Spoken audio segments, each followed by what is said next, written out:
This quote is from a book that I'm reading, Covenant and Conversation by Jonathan Sacks.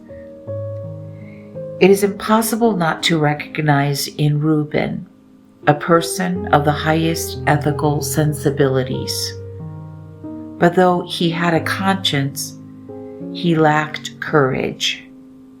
He knew what was right, but lacked the resolve to do it boldly and decisively.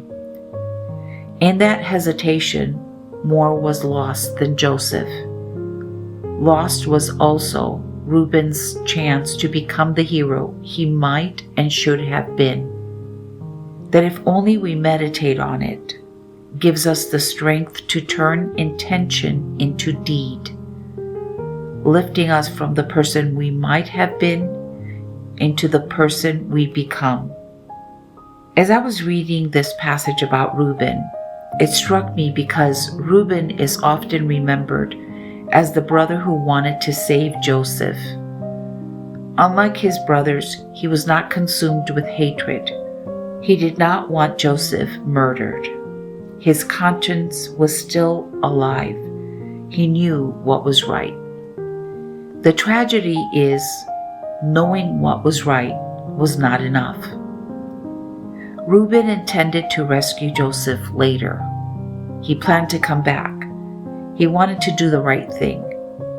But while he was waiting, while he was hesitating, events moved forward without him.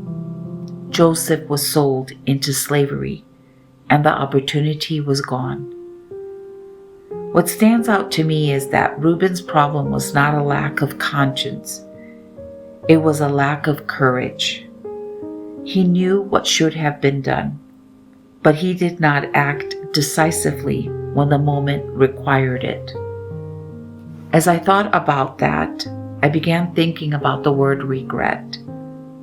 Regret is the sorrow that comes from something we did or failed to do.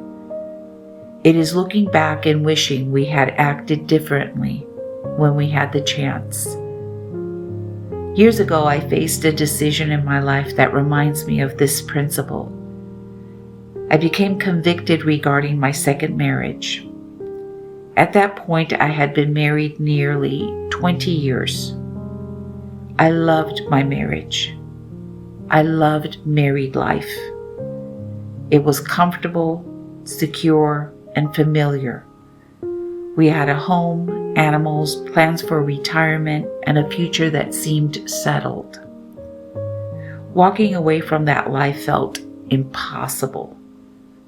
Not only was it painful for me, but I knew it would cause tremendous pain to my husband as well. There were many reasons to stay. There were arguments I could have accepted. There were voices I could have listened to. There were ways I could have justified remaining where I was. But my conscience would not leave me alone. I had read the scriptures. The conviction remained. I knew what God was requiring of me. The decision felt like cutting off an arm or plucking out an eye. It was the most painful thing I have ever done. Yet as difficult as it was, I believe the greater pain would have been living with regret. Sometimes I wonder what would have happened if I had delayed. What if I had kept waiting for a more convenient time? I do not know, but I do know this. Every time we ignore a conviction from God, we risk becoming less responsive to His voice. That is why Reuben's story is so sobering. He had a conscience. He knew what was right. He intended to act, but intention never became action.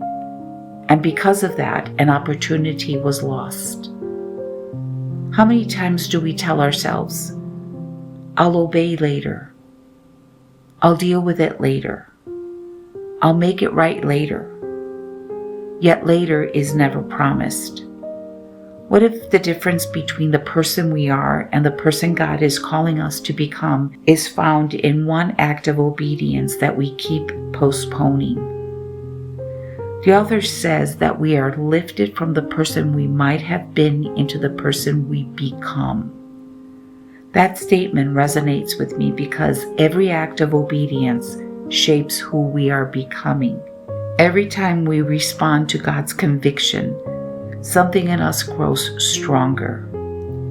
Every time we delay, we risk losing something that cannot be recovered.